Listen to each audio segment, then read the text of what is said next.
Assalamu alaikum wa rahmatullahi ta'ala wa barakatuh. Bienvenue sur la chaîne Bloom Salah. C'est tout simplement ta nouvelle source d'inspiration, de motivation.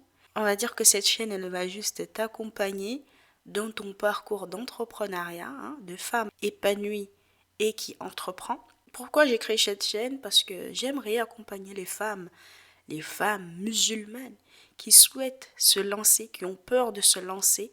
Et on va dire mes podcasts, ça va être plus de la motivation, mais aussi parfois des pistes, des réflexions. On va dire que c'est un podcast qui va t'aider tous les jours à te rappeler pourquoi tu entreprends et pour qui tu entreprends et te garder en fait dans cette discipline, dans cette voie qui demande beaucoup plus d'engagement, qui demande beaucoup de sacrifices parfois, mais surtout se rappeler pourquoi on fait les choses. Alors aujourd'hui, on va parler de ce premier pas, de ce déclic, ce moment où tu te dis, c'est le moment, je me lance. Et oui, donc je me suis dit, c'est la première vidéo, je vais me dire, mais pourquoi je me lance? Et oui, il faut que tu te lances. Je sais que parfois tu ressens peut-être des doutes, tu ressens des peurs, des blocages, et c'est totalement normal. C'est ce que moi aussi j'ai pu vivre lorsque j'ai commencé à entreprendre. Je me suis dit, je vais vraiment axer sur les femmes musulmanes parce que c'est important pour moi et je sais pourquoi on aime entreprendre, pourquoi on souhaite entreprendre, parce que on sait dans notre contexte actuel, on a envie de faire la hijra, on a envie de vivre une vie libre. On a envie aussi d'entreprendre. Pourquoi? Pour Allah, pour nous faciliter dans cette démarche d'entrepreneuriat. On ne fait pas juste parce qu'on veut de l'argent, parce que oui, il faut de l'argent pour rester constante, il faut pas se mentir. Mais laisse-moi juste te dire une chose. Il faut que tu oses te lancer. Et si aujourd'hui tu écoutes cette vidéo, c'est que tu as déjà osé, tu as déjà commencé le premier pas, tu as déjà eu le déclic pour commencer cette aventure avec moi, cette aventure entrepreneuriale. C'est déjà une victoire, c'est déjà une victoire. Et pourquoi j'ai choisi le nom Bloom Sahala? Parce que Bloom Sahala, d'ailleurs je voulais mettre Blooms Digital, mais c'était déjà pris. Mais j'ai mis Bloom Sahala Digital. Pourquoi ne pas mettre comme ça? Bon, après, à vous de voir si finalement ce nom, il passe. Peut-être je changerai, qui sait, c'est vous qui déciderez. Mais j'aime bien Bloom parce que oui, c'est la floraison, ça montre que voilà, il faut que ça fleurit, il faut que cette floraison soit simple, soit facile, soit fluide. Et nous, c'est ce qu'on veut. On veut que notre business soit fluide, facile, et Allah aime la facilité. Et le prophète sallallahu alayhi wa sallam, il choisissait souvent la facilité, il choisissait le chemin qui était le plus simple. Pas forcément dans tous les contextes, mais en général, s'il y avait deux choix, il était souvent dans la facilité. Il choisissait le chemin le plus simple à suivre. Et aujourd'hui, c'est pour cette raison que je me suis dit, pourquoi ne pas faire le premier podcast sur le thème de oser se lancer. Alors, on va commencer par la première partie. Pourquoi il est important pour toi de te lancer maintenant? Je sais ce que tu vas dire, tu vas me dire, mais oui, mais moi, il faut que j'ai plein de choses. Non, attends, déjà, pause. Ce qui va se passer, c'est que je vais t'expliquer qu'il n'y a pas de moment parfait. Et tu dois l'entendre. Il n'y a pas de moment parfait. Souvent, on entend que tout doit être parfait. Il faut que tout soit parfait pour commencer. Et j'ai envie de te dire que la bonne idée, le bon financement, la bonne énergie, tu te dis peut-être que il faut que tu aies du financement pour pouvoir te lancer. Il faut que tu aies de l'argent pour pouvoir te lancer. Peut-être même que tu te dis qu'il faut que tout le monde soit d'accord avec moi pour que je puisse me lancer. Mais rappelle-toi pourquoi tu le fais. Et rappelle-toi surtout qui doit le faire. C'est toi. Donc il va falloir que tu mets en avant ta propre personne pour pouvoir passer à l'action.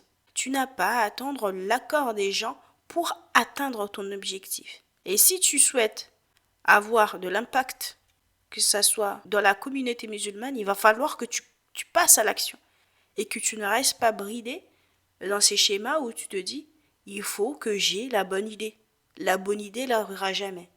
Tu sais, j'ai essayé plein de business, j'ai essayé plein de choses et ça n'a pas fonctionné. Mais j'ai essayé aussi des choses qui ont fonctionné. Et c'est pour cette raison que j'ai envie de te dire que c'est le fait d'essayer qui m'a permis de voir ce qui fonctionnait et ce qui fonctionnait moins. Peut-être ce podcast-là, je ne sais pas si ça va marcher, j'essaye. C'est aussi simple que ça. J'ai créé d'autres chaînes et ça a fonctionné. Alors, si celui-ci fonctionnait, bah, tant mieux. Si ça ne fonctionnait pas, mais au moins j'aurais essayé. C'est ça que j'ai envie de te dire. C'est qu'il va falloir que tu mets dans ta tête ce parallèle-là entre ce que tu aimerais, l'étape où tu te dis j'ai la bonne idée et l'étape où tu mets en action. Il va falloir que tu raccourcis ces délais-là. Donc, j'ai envie de te dire que le moment parfait n'existe pas. Donc, rappelle-toi de cette parole du prophète sallallahu alayhi wa sallam, agis selon tes capacités. Tu as la capacité d'agir. Tu as la capacité de faire les choses. On t'a pas dit de rester dans ta tête et de te dire que oui, mais en fait, j'ai pas encore. Et il y a une solution.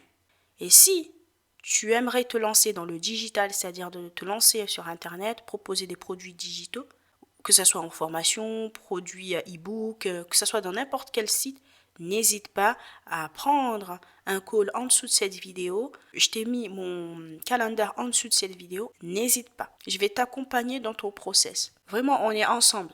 On est ensemble dans ce processus. Donc, ce qui est important là, comme je t'ai dit, il faut que tu agis selon tes capacités. Donc, commence là où tu es, avec ce que tu as. C'est extrêmement important. Je sais aussi que tu peux avoir cette peur-là. Et c'est totalement normal, cette peur de te lancer. Mais dis-toi qu'elle ne doit pas te paralyser. La paralysie, en fait, elle ne peut pas être que physique, c'est-à-dire de manière palpable. Elle peut être aussi de manière mentale. Parce que tu te dis tous les jours, tu rumines dans ta tête que oui, mais j'aimerais quitter mon boulot parce que j'arrive pas à faire mes prières à l'heure. Oui, j'aimerais faire ça.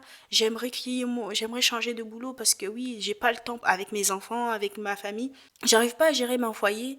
Je suis une femme musulmane, mais il y a plein de choses que je n'arrive plus à faire en fait parce que j'ai mis de côté l'essentiel. Et nous, ce qui nous est essentiel, c'est de se rapprocher d'Allah et de faire les choses pour atteindre cet objectif qui est Al-Ahira, qui est le paradis. Et donc, pour nous, c'est important qu'on ait du temps. Et si tu n'arrives pas à avoir ce temps-là, en dehors de ce que tu fais au quotidien, ou si tu ne prends pas le temps de te poser et te dire que j'ai besoin de faire ce business, j'ai besoin de me lancer pour atteindre cette liberté-là. Il va falloir que tu passes cette barrière-là. Donc l'apport, dis-toi juste que c'est un signal, ce n'est pas un obstacle. On va dire qu'elle montre tout simplement que tu sors de ta zone de confort. Comme on dit souvent, la zone de confort, on a l'impression que c'est un confort, mais finalement c'est gênant. C'est un confort gênant. Parce qu'on se dit que ce confort-là, finalement, il me plaît bien. Mais sur le long terme, il crée finalement un présent qui nous dérange. Et nous, ce qu'on veut, c'est créer un présent qui est aligné avec nos valeurs islamiques. Donc, dis-toi que l'entrepreneuriat, c'est ça. Sortir de ta zone de confort pour pouvoir grandir. Et si tu veux grandir et passer à l'action, demande-toi donc, qu'est-ce qui est pire? Qu'est-ce qui est pire? Rester là où tu es, sans essayer, ou tenter et apprendre? Nous, ce qu'on veut, c'est apprendre. On veut savoir ce qui fonctionne, ce qui ne fonctionne pas. Donc, il va falloir que tu sautes le pas pour savoir tout ça. Il y a des news, il y a des nouvelles qui sont bonnes. Il y a des fausses nouvelles, des fake nouvelles. Donc, toi, ce que tu veux, c'est de savoir si ce que tu vas entreprendre, c'est une bonne chose pour toi ou pas. Et donc, il va falloir que tu passes ce cap-là. Donc, ton allié, ça sera forcément le temps. Le temps que tu prendras pour ce business-là. Donc, ce n'est pas ton ennemi. Au lieu de dire tous les jours que oui, je n'ai pas le temps, donc c'est mon ennemi. Parce que oui, c'est ça, c'est ce que tu te dis. Tu te dis certainement que j'ai pas le temps, donc je n'arrive pas à atteindre, je n'arrive pas à commencer quelque chose, je n'arrive pas à faire quelque chose. C'est devenu vraiment l'excuse parfaite pour ne rien faire.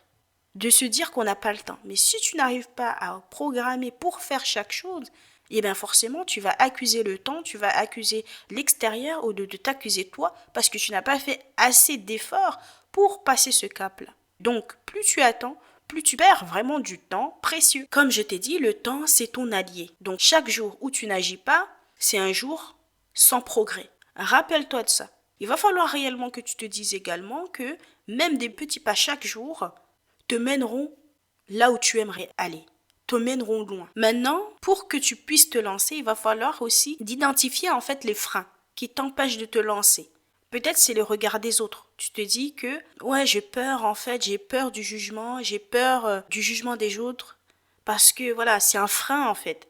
C'est un frein pour moi. Et dis-toi que ce peur du jugement est un frein puissant qu'on n'arrive pas à se détacher parce qu'on a accepté finalement le regard des autres que le regard d'Allah. Et ça, c'est problématique. Dis-toi que tu n'es pas là pour prouver aux autres quoi que ce soit. Tu es là pour prouver à Allah que tu fais les choses, que tu fais des actes tous les jours. Donc, le jugement des autres, finalement, on va dire, c'est pas si important. Surtout dans notre communauté, on sait tous qu'on veut évoluer dans le même sens. On sait tous que pour nous, c'est extrêmement important de se rapprocher d'Allah. Si la personne vraiment elle est croyante, elle pense réellement au fait que le bien-être de la communauté, la personne elle te poussera. En tout cas, ta famille ou ton entourage va te pousser vers ton objectif entrepreneurial.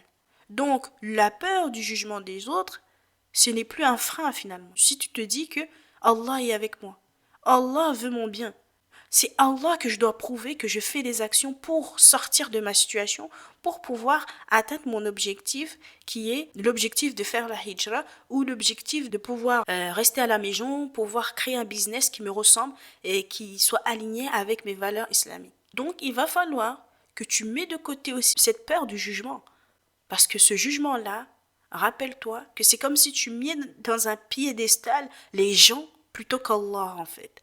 C'est comme si tu te dis que ces gens-là sont plus importants. Rappelle-toi qu'on va tous être jugés. Ce ne sera pas ces gens-là qui vont te juger toi au jour de la résurrection. À chaque fois que tu vas te dire « Oh, franchement, j'ai peur de faire ça et je vais avoir honte, les gens vont penser... » Et les gens ont aussi leurs problèmes. Rappelle-toi de ça. Chacun a ses problèmes. Et même si chacun a ses problèmes, ils peuvent avoir ce temps-là de venir fouiner un peu dans ta vie. Mais toi, tu sais que tu es focus. Donc, tu sais pourquoi tu le fais. Et lorsqu'on sait pourquoi on le fait, on arrive à casser ces barrières-là, ces freins-là, et t'empêchent de te lancer. Donc, rappelle-toi que ces gens-là, ce que les gens pensent, ça ne définit pas ta valeur. Quel que soit ce que les gens pensent. Toi, ce que tu dois prouver tous les jours, c'est ce que tu fais pour Allah, en fait. La satisfaction d'Allah. Donc, l'important, c'est ce que Dieu pense de toi. Tout simplement. Ça, tu ne le sauras pas.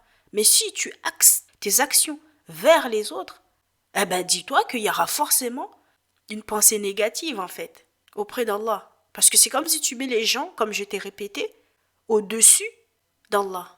Alors que les gens n'ont pas d'impact dans ta vie. La seule personne qui a de l'impact dans sa vie, c'est toi. C'est Allah qui t'a donné un destin, comme tous, on a tous un destin.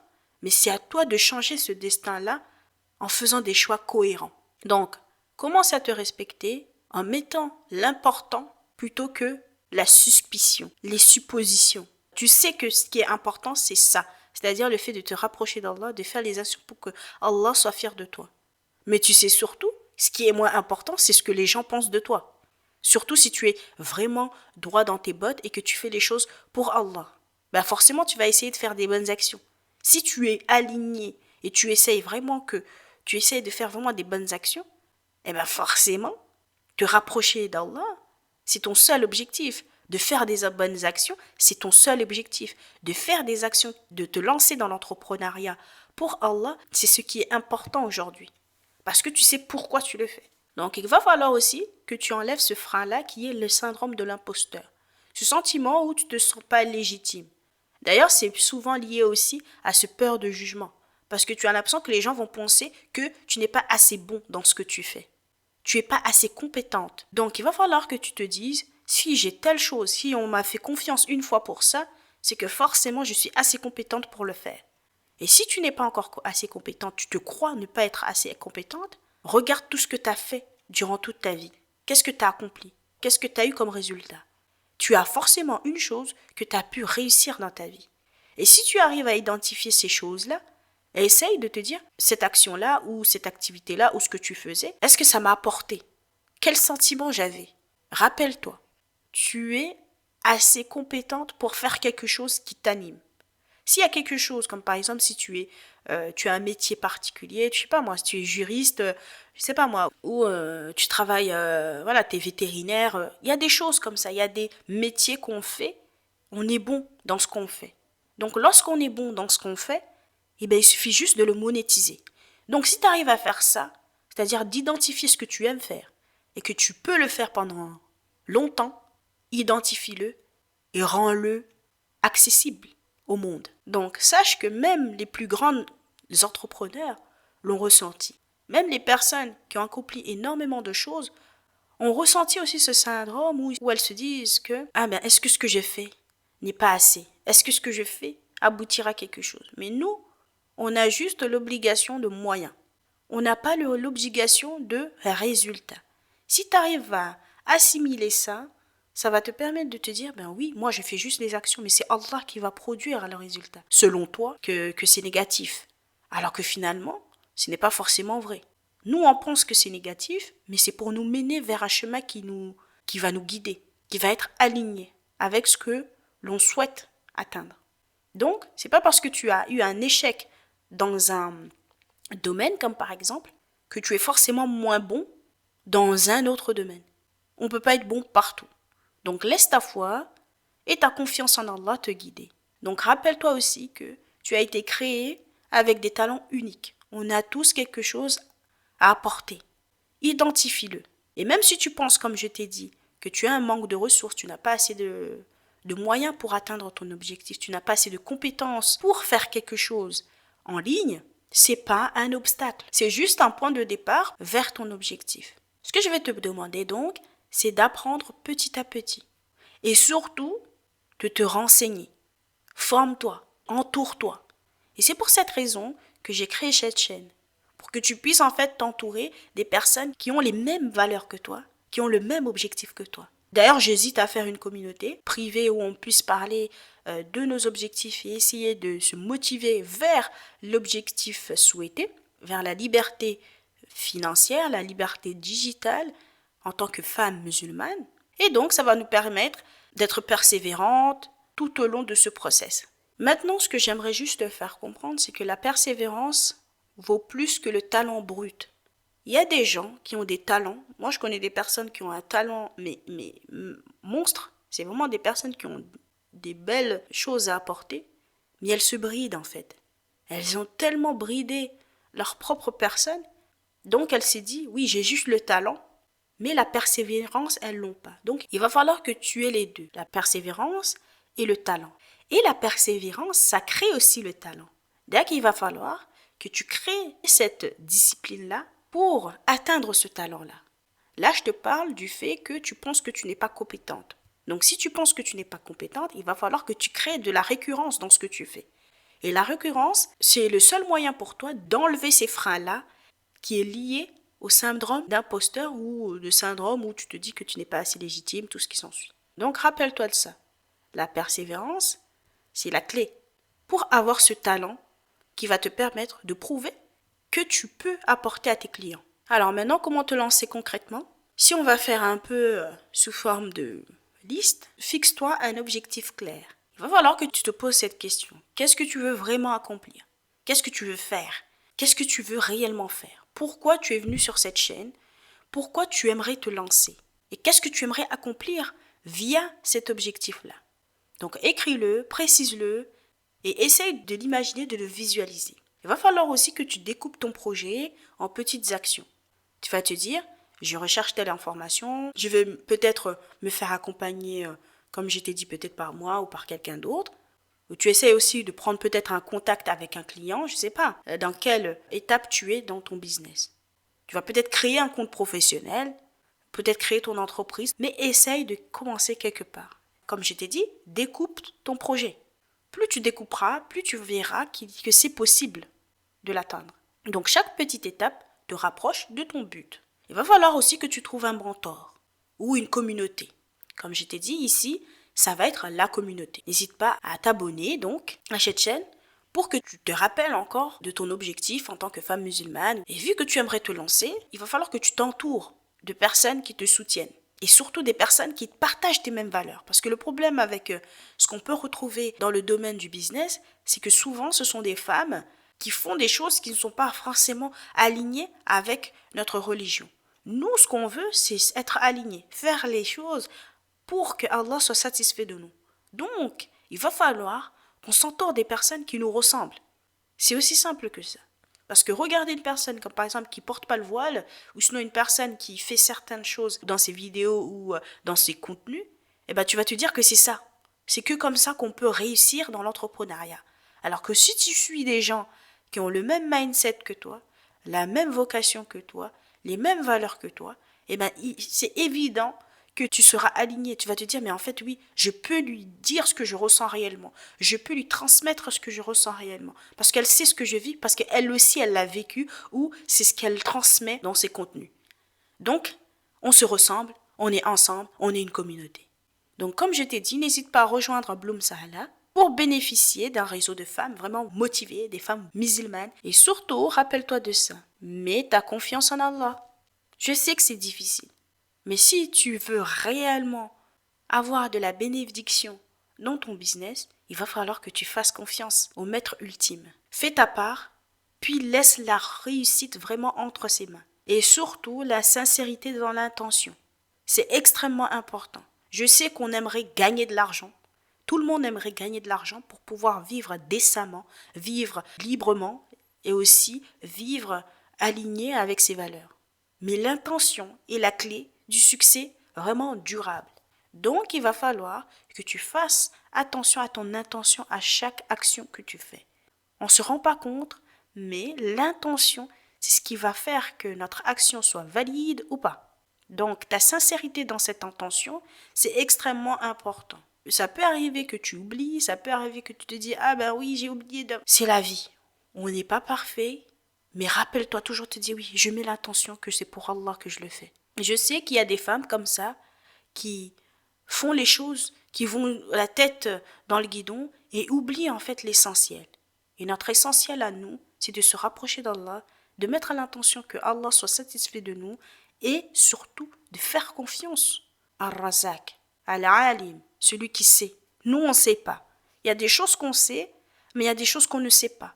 Et c'est ce ghaib-là, cet invisible-là, qu'il va falloir que tu te dis, ce n'est pas entre mes mains. Mais moi, ce qui est entre mes mains, c'est de mettre à l'intention, de me poser les actes et de laisser Allah faire le reste.